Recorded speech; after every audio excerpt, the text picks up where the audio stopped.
What's that thing that's more than a goat rope and more than a goat rodeo? That's what we have today.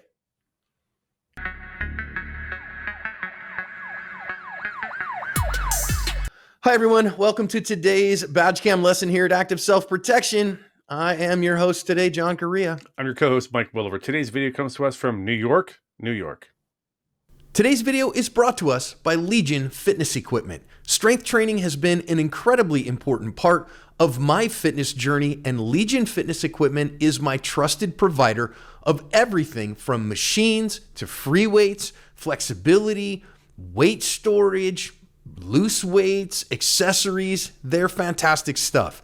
And they're owned by a good friend of mine who is a competitive shooter and staunch Second Amendment supporter. They offer great products at a great price. Go check them out for all of your fitness equipment needs. Officers are working here at the subway, and watch this guy just jump the turnstile. I guess about 20% of people, according to the news stories I've linked in the description, don't pay. So these officers are going to chase that guy down. Dude, you got to pay. I've cut for the sake of time here while they chase him down a little bit. So he's going to leave. And again, I cut it right there. Now, when he does, watch what happens. He has a pocket knife and flips it and shows it to a bystander, not to the cops at that point, but to like this bystander. Well, a few minutes later, like 10 minutes later, he comes back. Again, the officer has not seen that knife. And then he's going to hang out and wait around while these officers are the same ones who kicked him out before are standing around. Now, when you see these ladies use kind of the administrative exit, and so this guy's going to be like, all right, cool. And then he's just going to like, oh, okay, she dropped that thing. I picked it up. And now he's going to jump turnstile again and not pay. So the officer's like, dude, you've got to do that. So we do have badge cam of what happens from here. It's going to go bonkers. So let's listen in and hear what happens as they are going to chase him up onto the platform of the subway here.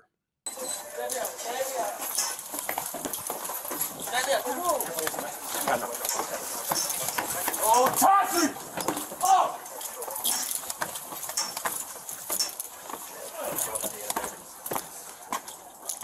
I'll make you kill me. You don't fucking leave me fucking alone. The next robbery possibly found.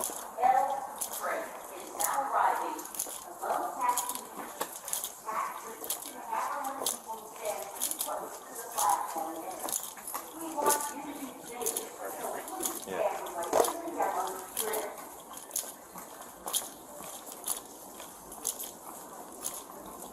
Hold on, it's time to pretend. I will meet you at building 2. Above passengers, the next Manhattan bound. Sir, I need to see your hands. Go drop the knife. Go drop the knife. Sir, I'm dropping like a shoot.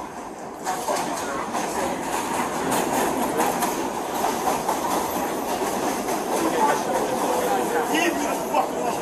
Leave me alone. Leave me alone. Leave me alone. Leave me alone. Put the knife down. Leave me now. Put it down. Put it down. Down, shoot. Put the knife down. Put the knife down. Put it down. Put the knife down.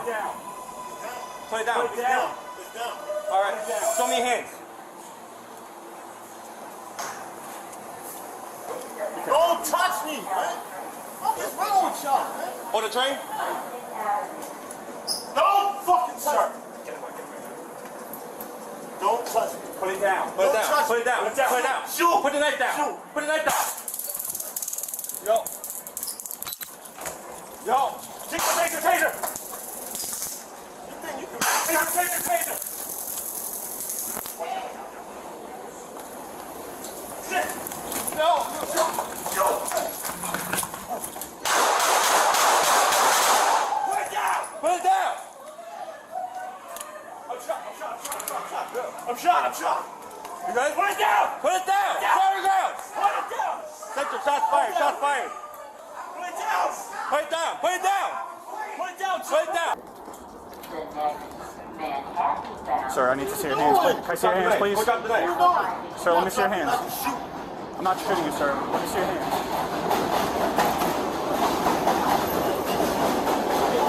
Put the knife down. Leave me the fuck alone. Put the knife Leave me down. alone.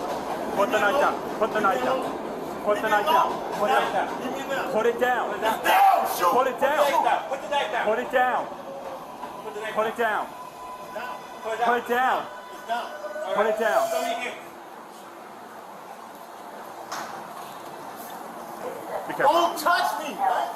What is wrong with y'all? Hold it straight. Hold it straight. Don't fucking touch Sir, me. get away, get away, get away. Don't touch me. Put it down. Put it down. touch Put it down. Put it down. Put it down. Shoot. Put the knife down. Shoot. Put the knife down. Yo. Taser, taser, taser!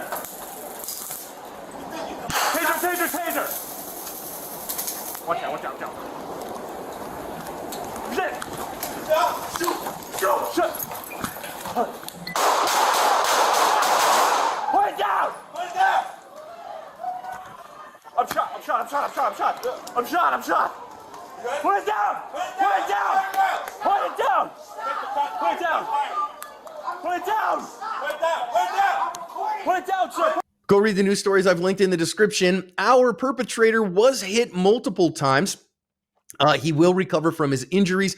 He's been charged with some very serious felonies. One of the officers, you heard him say, I am hit, I'm hit. He was hit with a mild fragment, like a little one in his armpit. He was treated and released. 2 bystanders were shot in this as well. A woman was shot in the leg and a man was shot in the head. They are both expected to recover. They survived. They have indicated an intent to sue the city for $80 million and $70 million for what happened to them here. Mike, I don't do this often, but I'm going Uncle Roger on this one. Hi-ya! What is going on here, man? Yeah, lots of stuff to talk about. This one made me angry watching it. So, Mike, the New York Times article that I've linked in the description here says that about 20% of people are not paying their turnstile fees. It's like $3, $2.90 to ride the subway. And they don't. And of course, I mean, there's a bunch of theories about does it decrease crime to do this kind of broken window kind of policing? But I want to note here, this guy has a violent past and he's flipping that knife open and showing it to people.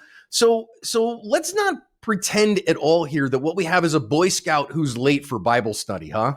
Yeah, concur. I'm going to say this about that. Look, I don't like revenue generation via law enforcement. The ticky-tack speeding ticket that's just written because they can. It's going to raise a few bucks for the city or for the county or whatever.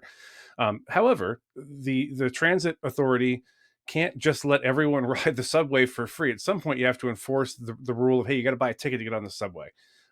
Because if you don't, eventually nobody pays and the subway goes bankrupt, and that's not good. As to your point, John, yeah, this guy, I don't know why he's pulling a knife out right now and showing it to this bystander, but that's not normal behavior. That's a huge red flag that he's dangerous or having an episode or something. It's whatever it is, it's not good.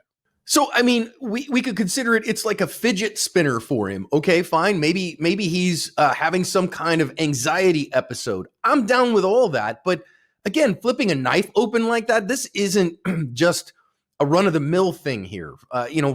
I'm down with people carrying pocket knives. I'm not 100% positive what the legality of that in New York City is, but I'm down with people carrying pocket knives. But of course, if you're carrying one, it's not a toy to be played with, and it's certainly not something to be threatening others with, because that's a deadly weapon is what that becomes if it's used in a threatening manner. I carry a pocket knife everywhere I go because, you might need to cut a box open or something like that. And I honor that people want to do those things, but you can't threaten others with it. Now, the officers have not seen it, but of course, I mean, this guy is just clearly flaunting here that he doesn't care for what the heck is happening with law enforcement, Mike. Yeah, for me, there's a thing called conspicuous ignoring. This is sort of a form of that. He sees there's 2 transit cops standing right there and blatantly walks through the thing. So I feel like maybe he wanted the confrontation or he wanted there to be an issue. Whatever he's doing was not very smooth. I think that's a red flag as well. When someone does something right in front of a uniformed law enforcement officer that doesn't make any sense, that should raise a little red flag in your head as an officer, like, hey, something's up with this guy. This isn't normal behavior.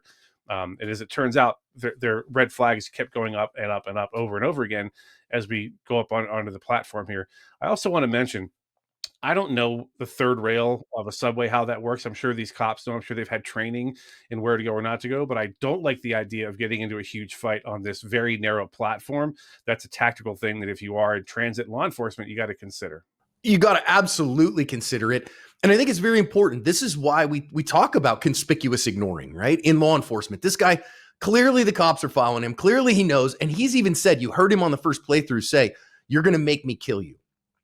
That those kind of threats you want to take very, very seriously.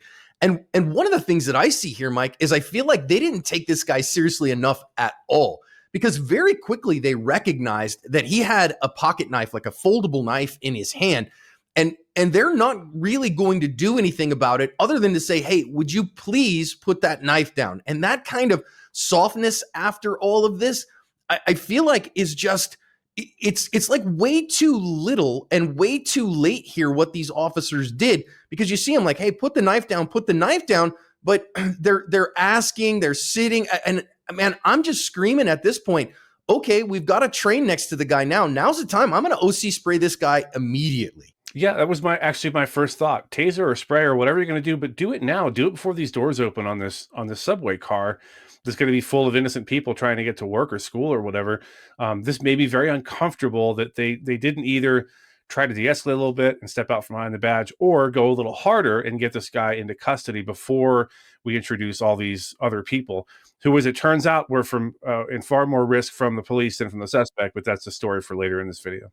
You're right, 100%. I just hate that you're right here, that the threat that the citizens of New York City are facing here is a threat from the police. So again, I am a big fan here of using the right tool for the right job.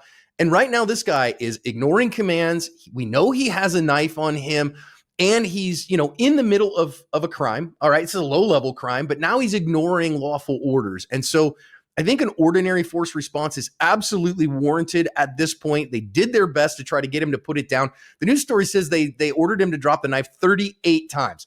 And they said that like it was some kind of positive thing. To me, it just means that they're stuck on a verbal loop instead of doing something here. Because now this guy who has a knife in his hand is going to become a risk to all these people in the car.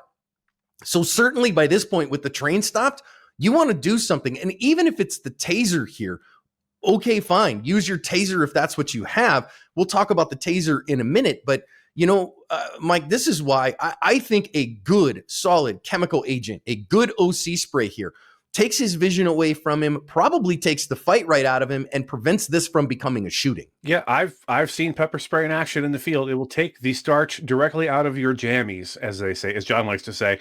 I'll say this about that. I don't like at all the fact this train's coming into the station and we're still pussyfooting around with this guy. I think pepper spray would have been a fine option. The people that I know that are knowledgeable about tasers will probably agree taser is not a bad option here. He's not wearing a lot of bulky clothing, so it might have been effective. It turns out it wasn't effective. And I think maybe, John, correct me if I'm wrong, those tasers look pretty old to me. Those don't appear to be like modern tasers. Am I wrong? Yeah, they look like X26s to me, and that's an older technology, and the barbs aren't as good. So we'll talk about that when we get there. But I really want to say, sorry, I'm all phlegmy today. I really want to say that, hey, listen, sometimes you got to go, all right, I get it. We don't want to get any use of force here. I understand that you don't want to get any use of force, but you're in a use of force. And so you got to make the decision. Nope. I've decided this guy has a knife. He is making threatening gestures. He's conspicuously ignoring me. He is non-compliant. So it's time to act. And these guys just don't. Now, I get it. There's a political climate here that says, man, we want to absolutely minimize force because we're in New York City. But now you have people who are inside of this subway car who are at risk from this man as well. And that's pretty significant. Now, of course, here, I also want to note, Mike, that if they're paying attention to his hands, and they absolutely should be paying attention to his hands, by this point right here, the officer gets his taser out, but our guy has the knife in his hand and the blade extended. This is not a time for the taser. I don't even want to talk about the taser quite yet, but this is a time that, wait a minute, this guy is a deadly threat within arm's reach of me and has just pulled the blade out on that knife. This is a time for the gun. So you remember the terrible Uvalde incident where the officers didn't act. They stood there for God knows how long, not going into the classroom, not handling the situation. This reminds me of that a little bit in a way. And I say that because everything after that train pulled up where they didn't take action, where they didn't step up and pepper spray the guy or tackle him or do whatever, is just negligence at this point. Now these people inside the car are at risk. And had he decided at any moment to turn and start slicing up one of these passengers, they'd have a real situation on their hands. So I don't know if I can chalk it up to indecision, cowardice, political environment, being worried about, what happens if I pepper spray this guy? Am I going to get in trouble? Am I going to be in the evening news? You have to have sorted all these things out in your head before you hit the street. Whatever caused them to not act sooner is a real issue. And if you're in law enforcement watching this is a great mental rep for you to go, no, actually, I'm not going to let him get on the train. I'm not going to let him walk in that room, in that building, in that school, and have him around innocent people. This is the worst thing I've seen since the chainsaw guy in the old folks' home. The indecision is just mind-boggling here. And this is negligence to the point where we know what happens, right? We've seen the video, but he could have stabbed one of these people at any moment, and then they're stuck with then having to shoot him inside of a subway car full of people. Also, John, I'd like you to talk just for a moment about maybe we should get the heck out of Dodge if we're a bystander watching the police with their tasers out chasing a guy with a knife in his hand. Yeah, I mean, one of the guys that gets shot is the guy that's sitting just off camera to the right now, and he gets shot in the head. And I just can't say enough. If you see a police use of force, the answer is not to sit there quietly. The answer is to absolutely get out of the area as quickly as you possibly can, because bullets might be flying and you don't want to be anywhere near them. Now, I'm just going to say here as well. So, yeah, you can see that looks like an X26 to me. It's an older style of taser. And the officers do try to use the taser. Okay, fine. It's the Sex Panther of defensive tools. 60% of the time it works every time. I'm literally at the point now that I don't know that I would even recommend them for carry at all. When they work great. But we see them fail so often. He's wearing baggy jeans here. The officer doesn't get good prong spread. He doesn't get good connection. So it's an all or nothing tool. This is why I'm a bigger fan of chemical agents. This is why I'm a big fan of a good solid OC spray, because it will do things that the taser simply will not. Yeah, about OC spray, I understand the reluctance on the part of some officers and deputies and agents to use pepper spray in a crowded area because, well, you're going to cross-contaminate. Other people are going to get a snoot full. The train car will be unusable for a while they decontaminate it. Look, none of that matters. Had this guy been sprayed at any point during this, it almost certainly would have made him ineffective with his knife to a point where we can disarm him, we can take him into custody, we can let him sit and have his eyes and nose burn insanely painfully for a period of time till he decides to reconsider his life choices. Again, the taser, I'm afraid I've seen it not work at least as often as I've seen it work, and that in a deadly force situation is just not the answer. And listen, I have friends in law enforcement who use it very judiciously and have had 100% success rate. So I'm not saying it can't be used successfully. I'm also saying here, though, that LAPD's study said about 50% success rate in their studies of deployments in the field for their officers. And so and this is an administrative thing. I think that we've become over-reliant on that tool, and it doesn't always work. And in fact, it only works about half the time. So officers, when you're out there on the beat, you got to think about, hey, do I want a 50% solution here? And a guy that's armed with a knife, at least one of you needs to be on lethal. That's one of the big challenges I see here. They're both on taser against a guy who's pulled a knife on them at this point. And of course, the taser's not effective, so he cuts the lines off, and now he's chasing your partner. Now, does this guy need to get shot? Absolutely. Why is Officer Wong shooting with one hand, Mike?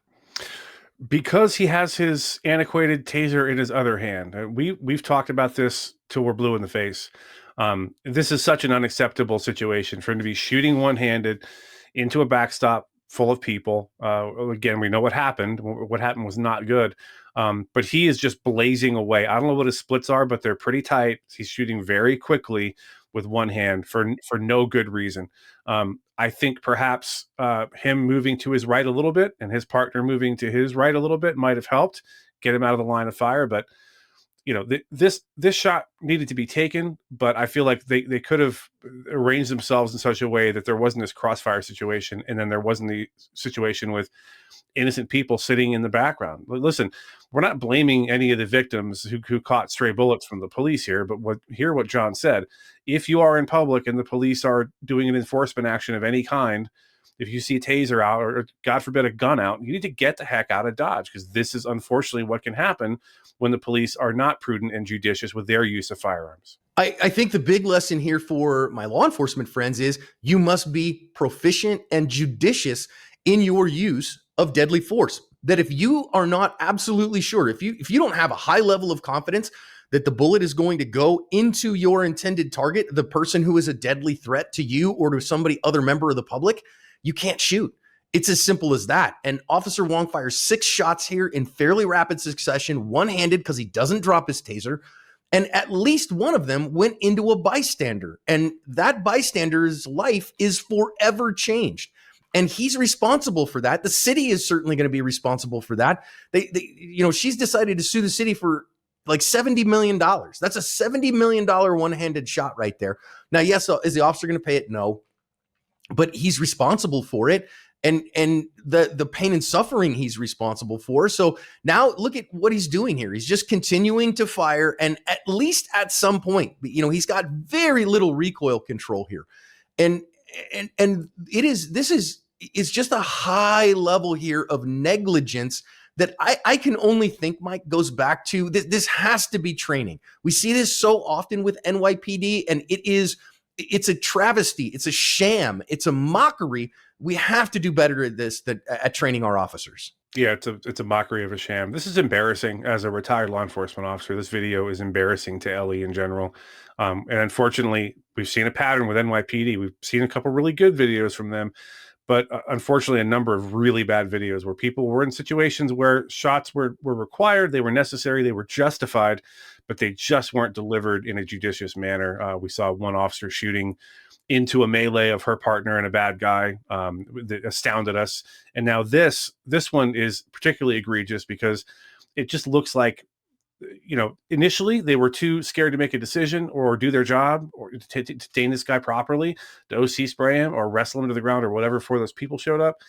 And now it's like, oh no, I'm in danger. I'm just going to blaze away with one hand. Listen, LE trainers out there, if you're not training your people during your quarterly qualifications, during your quarterly training, you're not training them to drop stuff on the line, clipboard, pen, like I've said, sight book, taser, pepper spray, whatever.